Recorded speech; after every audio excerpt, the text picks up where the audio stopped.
Samahan niyo po kami kung saan naabot ang aming 2 days and 2 nights stay dito sa Baguio City, City of Pines, and summer capital of the Philippines. But first, please do like, comment, subscribe to my YouTube channel para updated kayo sa aking mga upcoming videos and mga gala.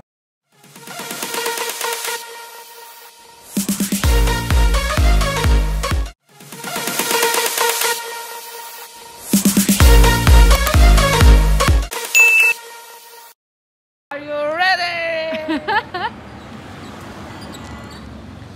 Good morning! Ang first stop namin is Our Lady of Lourdes Grotto, which is a steps away lang sa aming accommodation.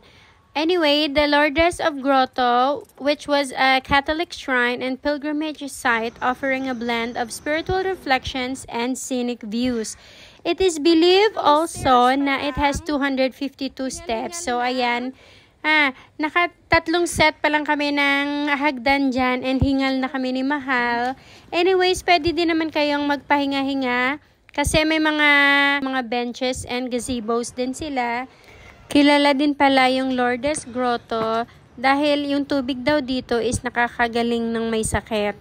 And anyone can come and pray kasi they are open like 24 hours and no entrance fee. May chapel din po sila sa bandang gilid, and the best day to visit Lourdes Grotto would be on February 11, which was the date of the first apparition of Virgin Mary to Bernadette Soubirous, and a very special day marked as the World Day of the Sick.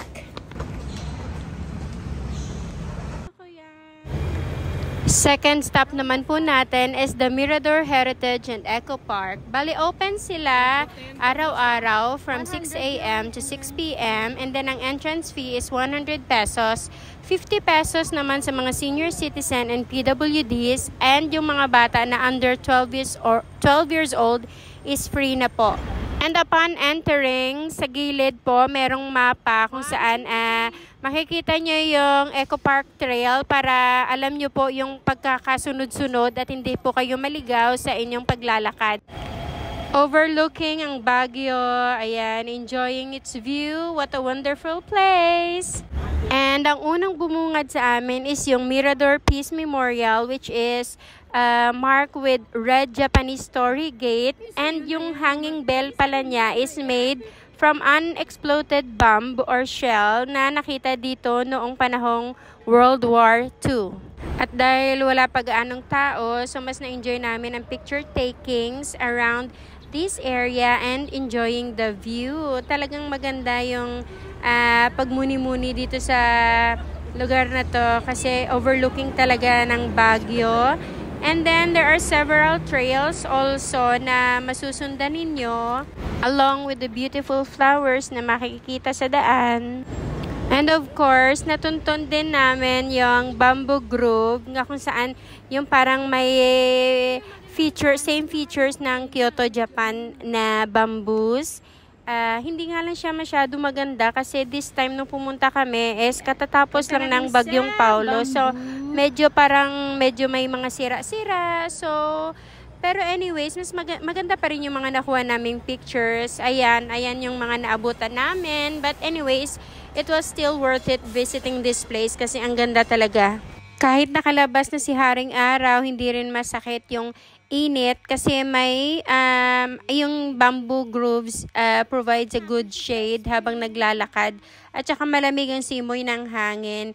Anyways, may madadaanan din kayong basketball court bago kayo mag-exit, and doon namin na-realize na yung entrance pala is nandun sa baba. Yung pinasukan namin na kanina, yun pala talaga yung exit area kasi ang last na trail is yung Peace Memorial talaga. So, baliktad pala yung pinasukan namin. Anyway, upon walking, may mga benches din sila. And ayan, kita nyo, nag-swing-swing pa kami.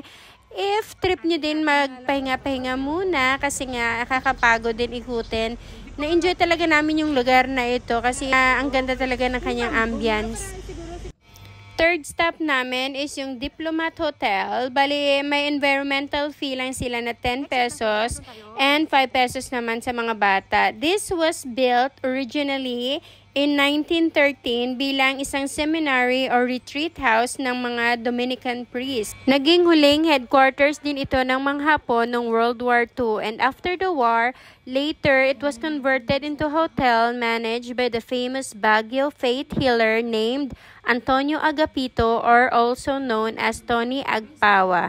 But later, nung namatay naman siya, is inabandona din ito, and then now fast forward, bali ngayon kilala na ito as Baguio City Heritage Hill and Nature Park. Dito rin pala matatagpuan yung massive structure ng Ten Commandments na napasama sa Guinness Book of World Record as the most biggest Ten Commandment tablet ever built. Fourth destination is the Igorot Stone Kingdom. May entrance fee dito na 130 pesos. Bale, isa itong man-made park kung saan pinapakita yung massive stone walls, sculptures na inspired sa Cordilleran traditions and folklore, and yung mga, ang galing ng mga craftsmanship talaga ng mga ancient Igorot builder. Pwede din kayong mag-rent ng kanilang Igorot costume so that mas maganda yung picture taking nyo sa lugar na ito, which is walang time limit, 50 pesos, and then enjoy the view and makapag-picture na rin kayo sa kay Saint Bernard na yung dalawang asong malaki.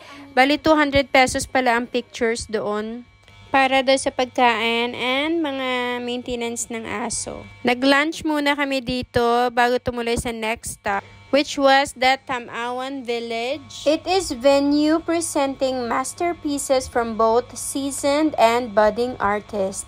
More than just being a home for many artists and other masterpieces, the village is also labeled by some as a living museum as it is managed to salvage authentic huts from Sagada and Kalinga. So hello po sa inyo lahat and good morning. Welcome here in Tamawan Village and also here in Baguio City. So we are the Tamawan Cultural Performing Group and we perform some of the different dances here in the Cordillera. So first you are going to watch a community dance from Mountain Province. It is called Balambang or Pantong.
Sakto din ang pumunta kami. Yung mga Tamawan Village kids is magpe-perform ng kanilang cultural dance. It's great seeing them kasi how they value and nurture their culture is really interesting.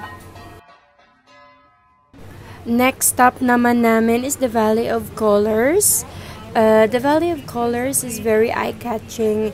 Napaka-vibrant niya sa mata. Napakalamig tignan. Ang sarap pagmasdan. It's very unique because it features the hillside community where the houses were painted in a spectrum of bright colors, creating a stunning view and visual display. Next stop is the Bell Church. Naglakad na lang kami pabalik kasi matatanaw mo siya pag pupunta kayo ng Valley of Colors. Bali yung Bell Church pala is a Taoist temple that lies between Baguio and La Trinidad, Benguet.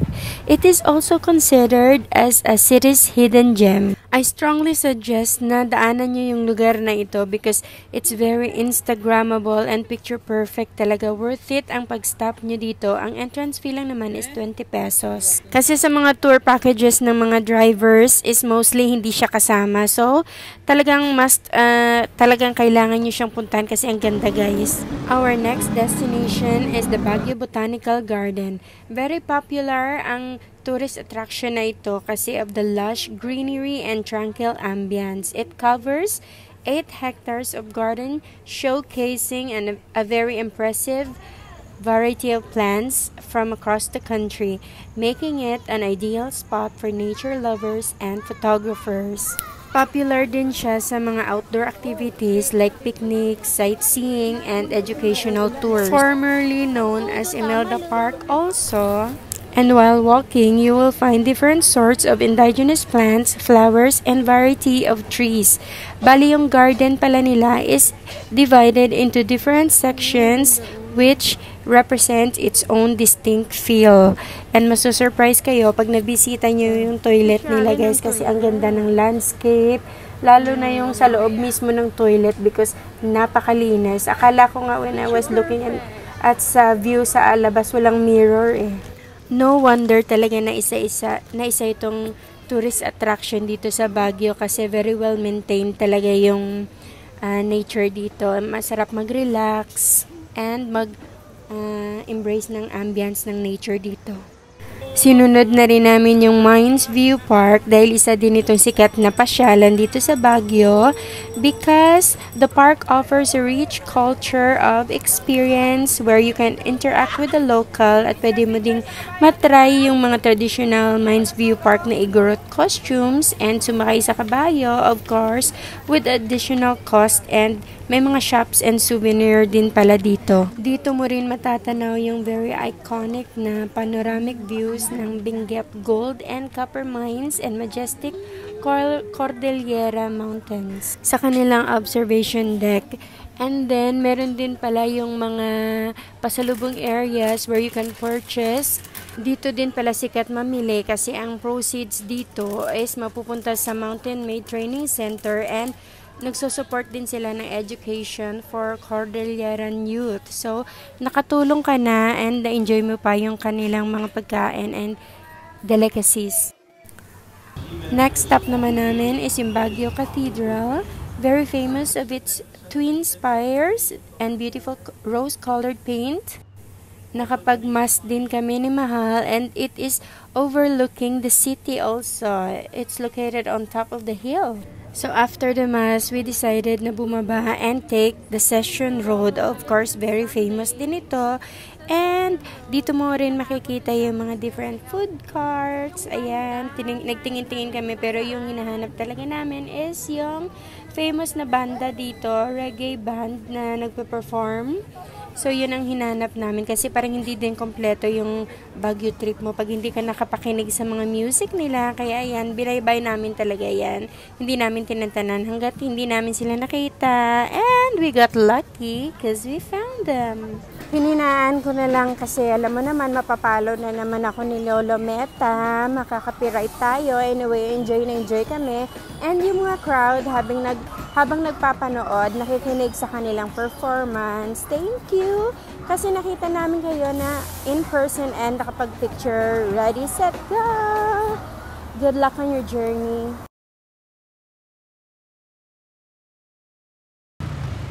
And then, ginabi na nga kami. So, eto na. Next destination is SM. Ayan, mafe-feel mo na talaga yung Christmas dito, holiday season. Oh my God. Wala nga talaga silang aircon. And of course, binaybay din namin yung SM kasi gusto ko talagang i-try yung chocolate batterol. Kasi it's a signature drink na must try dito sa Baguio kasi nga, di ba, malamig. Parang ano siya, kumbaga, parang it's typically different from hot chocolate kasi gawa siya from cacao tablets and then prepared by hand. So, si Mahal ang pinatry ko first. medyo ayaw niya kasi medyo mapait, medyo yung strong yung flavor para sa kanya. Pero for me, I like it kasi yung aftertaste ng cacao, andun talaga yung spike. So after naman sa SM City, dito naman kami pumwesto sa may tulay kung saan nakikita mo maglalatag yung mga mga night market vendors. So ayan, talagang inabangan namin sila. Pumwesto kami dyan siguro mga 8:45 kasi 9 PM dyan talaga sila maglalatag. O ayan, di ba? Ang cute nilang tignan kasi sabay-sabay silang naglalatag. Marami ding nag-aabang sa kanilang mga ukay-ukay kasi the price is right talaga pag magaling kang kumilati. Last gala namin for tonight is yung Burnham Park. So, obviously, close naman sila. Itong biking area lang yung free and then hindi na rin namin nagala pa yung area kasi nga gabi na. So, ito na lang, nag-rides na lang kami ng kanilang bicycle. Ayan, 100 yata yan. Pang dalawahan na. So, salita na lang kami ni Mahal. Ang sabi, pag mahal mo isogo mo.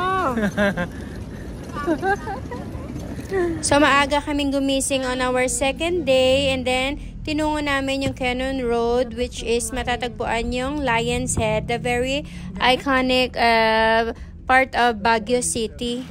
Nag-wait na lang sa amin si Manong driver and then kinontrata na lang namin kasi mahirapan daw kami pabalik.